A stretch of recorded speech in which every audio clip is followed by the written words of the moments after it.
selamat datang Sobat Peternak Milenial di seluruh Indonesia. Dimanapun Anda berada, semoga dalam keadaan sehat selalu ya.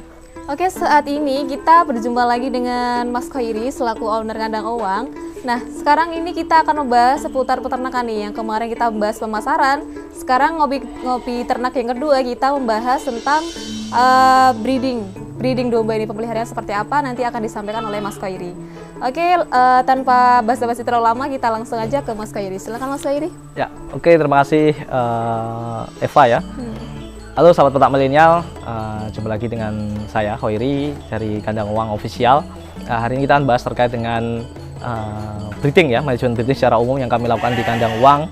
Yang pertama, biasanya kami memulai dari dari bakalan-bakalan ataupun darah-darah yang dia dalam kondisi siap kawin ya, seperti itu ya. Jadi biasanya kalau di tempat kami sendiri darah-darah ini adalah hasil dari proses diawali dengan proses penggemukan terlebih dahulu. Jadi sebelum dikawinkan kita pastikan bahwa kadar kegemukan, tingkat kegemukan atau BCS body condition score-nya sudah cukup memadai, biasanya minimal 3 seperti itu. Nah, setelah itu kita langsung kawinkan dengan pejantan ya, secara alami di kandang koloni, kandang bisa semi umbaran ataupun kandang panggung seperti itu, kurang lebih selama 45 hari minimal biasanya. Nah, sampai rata-rata kalau untuk proses kawin alami sendiri kita gabungkan selama 2 bulan. Nah, biasanya kalau untuk proses kawin seperti itu ataupun proses penggemukan ya, otomatis ya pasca pengumuman sampai dengan kawin itu biasanya kita menggunakan pakan kering terlebih dahulu. Jadi seratnya menggunakan hijauan kering dengan penambahan sedikit konsentrat biasanya seperti itu. Nah, kemudian setelah 2 bulan, 45 hari sampai 2 bulan nanti kita lakukan proses ini ya teman-teman ya, pemindahan. Kita asumsikan biasanya dengan proses seperti itu sudah terjadi proses perkawinan. Kurang lebih berarti kalau kita ambil 18 hari berarti sudah lebih dari 3 kali siklus birahi ya dia ya, seperti itu. Nah, kita bawa ke kandang koloni seperti ini. Nah, selanjutnya kita akan rubah pakannya ya, dari yang pakan kering dengan koset tadi kita ubah dengan pakan hijauan. Nah, hijauan ini bisa teman-teman bisa menggunakan hijauan segar. Kalau di mitra kami menggunakan hijauan segar karena memang lahannya dekat dengan hijauan ya, lahan rumput. Kemudian juga populasinya masih tidak terlalu banyak, bisa menggunakan hijauan segar. Kalau di kandang Owang sendiri, karena kita posisinya lahan hijauannya terbilang ada jarak ya cukup jauh dan sebagainya.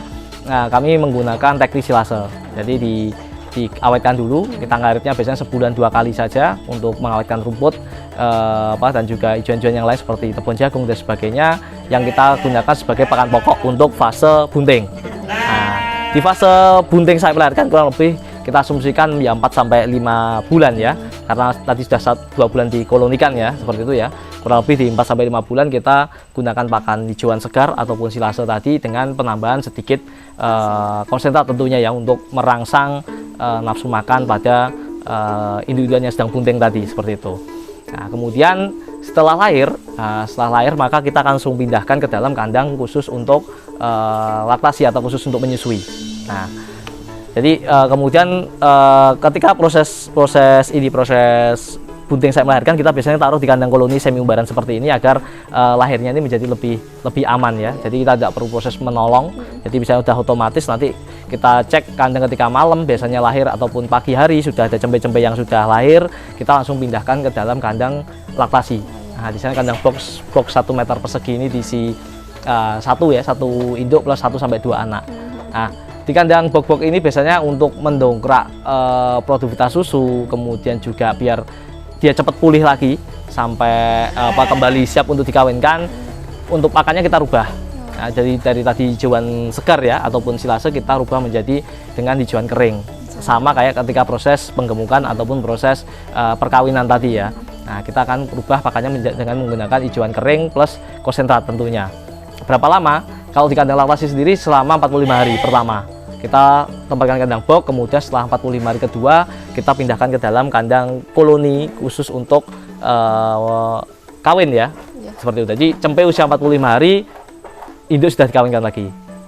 Nah, kemudian nanti berapa lama Mas? Kurang lebih ya tadi 45 sampai 60 hari.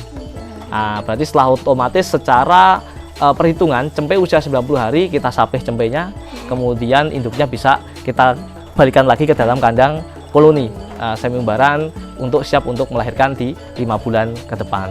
Jadi dengan target tersebut 45 hari kawin, kita bisa menargetkan bahwa 2 tahun bisa beranak 3 kali.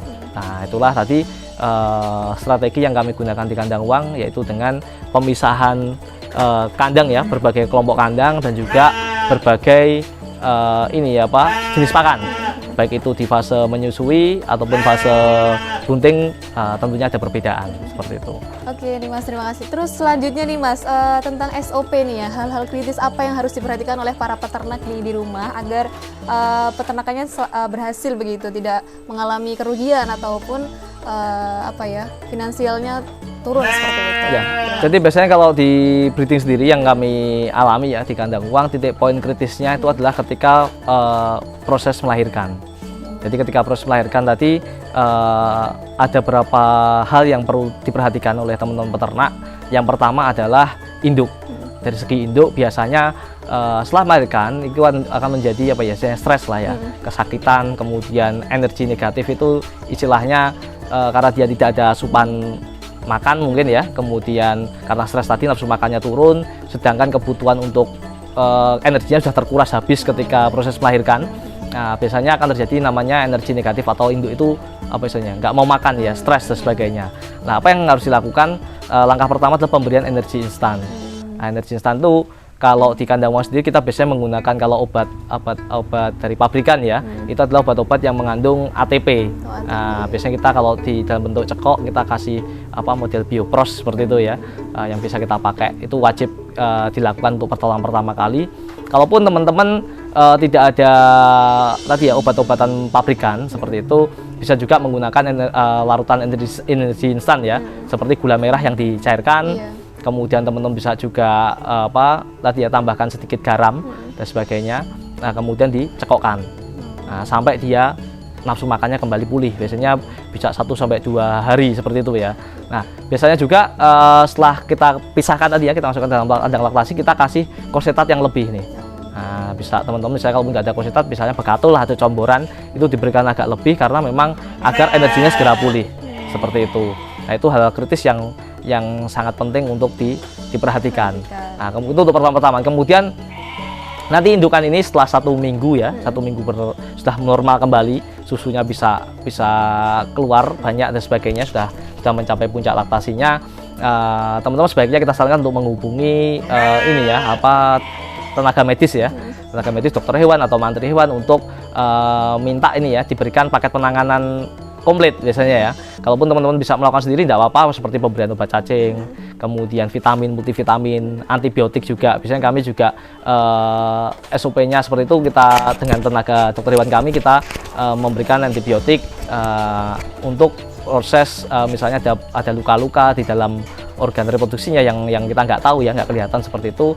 Biasanya kita rutin setelah pasca lahir seperti itu. Kemudian itu dari sisi induk ya. Kemudian jangan lupa kalau misalnya kambing Jawa bisa dimandikan. Nah, kemudian kalau domba biasanya kita cukur bulunya, rambutnya kita cukur biar kita tahu kadar kegemukannya berapa, karena biasanya setelah lahir itu kurus ya, seperti itu. Itu untuk induk seperti itu ya teman-teman. Jadi pemberian energi instan ketika fase habis melahirkan itu sangat penting. Ataupun kalaupun paling gampang gula merah cair. Nah, kalaupun enggak, kasih tadi obat-obatnya mengandung ATP. Nah, kemudian kalau dari segi cempe, cempe ini juga kritis juga teman-teman. Yang paling pertama dilakukan adalah ketika tahu, misalnya kita tahu nih lahirannya segera gitu ya. Yang paling kita perlu lakukan adalah membersihkan hidung ya, hidung dan juga rongga pernafasan juga bisa bernafas dengan bagus kalau kita tahu ya. Tapi biasanya naluri dari induknya ketika lahir sudah langsung dibersihkan seperti itu. Nah, ada juga induk yang nggak mau biasanya seperti itu. Nah, itu dibersihkan hidungnya biar lebih mudah bernafas. Kemudian setelah itu adalah sterilisasi tali pusar. Jadi tali pusarnya ini itu kan tempat ini ya, masuknya makanan sekaligus juga masuk, kalau di luar berarti otomatis langsung nyambung ke dalam organ vitalnya kan. Nah, kalau itu terjadi infeksi, terjadi ada bakteri atau kuman yang masuk atau virus, nah itu bisa menyebabkan penyakit kematian lah, biasanya kematian yang paling sering dihadapi oleh cempe. Oleh sebab itu perlu lakukan sterilisasi. Yang kami lakukan di kandang uang itu adalah menyemprot dengan ini ya, apa istilahnya, obat seperti itu, antiseptik teman-teman, antiseptik ya. Kalau kami bisa menggunakan Dikodin atau Kusanek. Teman-teman mungkin kalau paling sederhana bisa mencelup dengan betadin ya. Bisa dicelup dengan betadin seperti itu dari ujung sampai pangkalnya secara merata. Itu sudah satu langkah penting, langkah wajib agar cempe ini tidak terkena infeksi tali pusar ya, yang bisa menyebabkan kematian. Biasanya nggak langsung, biasanya di usia 1 bulan, 1,5 bulan, atau kadang 3 bulan baru virus atau bakterinya, penyakitnya baru parah, tiba-tiba mati kejang seperti itu biasanya tanda-tandanya. Itu satu antisipasinya dengan sterilisasi tali pusar. Jadi untuk kelahiran itu perlu ya Mas diperhatikan. Perhatikan banget. Terus Karena kemudian tadi untuk hidungnya itu dibersihkan pakai biasa atau pakai lap biasa aja. Pakai biasa saja. Betul, pakai lap bersih seperti itu. Kemudian ada tambah lagi teman-teman, yaitu harus segera disusukan ke induknya. Nah, jadi di cempe itu perlu yang namanya kolostrum. Nah, susu pertama yang warnanya kuning itu itu perlu banget. Kalau misalnya belum mau susu gimana Mas ya, induknya diperah sedikit demi sedikit, nanti dispetin, ataupun didilatin gitu, sudah dia nanti bisa untuk sebagai antibody, sebagai imunisasi pertama lah. Nah, kemudian nanti disusukan secara bertahap, berlatih seperti itu. Kalaupun ada indukan yang nggak mau menyusui, ya harus kita dipegangin, cempenya dilatih pelan-pelan dan sebagainya seperti itu. Kalau dia sudah mau nyusu, sudah minum kolostrum seperti itu, insya Allah cempe bisa aman, dan tinggal kita fokus untuk ini ya, di perawatan induk agar induknya kembali pulih badannya, susunya juga keluar banyak. Kita fokuskan di kandang koloni, itu aja sih. Oke, itu dia ya untuk perawatan atau misalkan breedingnya seperti itu, dari mulai lahir sampai dikawinkan kembali seperti itu.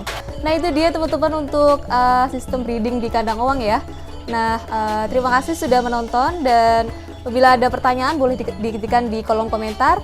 Dan untuk teman-teman yang mau order atau misalkan cari ternak, bisa langsung di kandang uang nih, karena kami juga menyediakan berbagai jenis domba seperti itu.